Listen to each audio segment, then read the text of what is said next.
नमस्कार मंडळी, तुमचं माझ्या मिनी ब्लॉगमध्ये खूप सारं स्वागत आहे। तर माझा कान दुखत होता, त्यासाठी युवनच्या बाबाने थोडा वेळ काढला होता, सुट्टी घेतली होती थोड्या वेळासाठी मला हॉस्पिटलला दाखवायसाठी, पण हॉस्पिटल बंद होतं।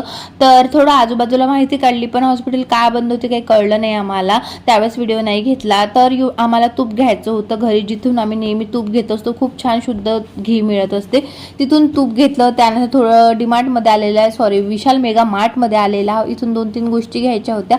आणि बाहेर आल्यावर युवनला खेळणं घेतल्याशिवाय युवन काही ऐकत नाही, तर एक खेळणं त्यांनी पण घेतलेलं आहे। त्यानंतर इथून निघालो आम्ही घरी जायला। जाता जाता चौपाटीवर थोडंफार खाल्लं पिल्लं आणि इथं इतकं छान वातावरण झालेलं। राजस्थानमध्ये आत्ता पहिल्यांदा पाऊस आलेला आहे आणि आपल्या विदर्भात तर पाऊसच पाऊस आहे।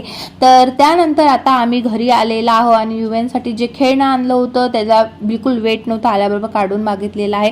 तर इथे आता माझ्या मिनी ब्लॉगला संपवते। व्हिडिओ कसा वाटला कमेंट्समध्ये नक्की सांगा, चॅनलला सबस्क्राईब करा। तोपर्यंत बाय।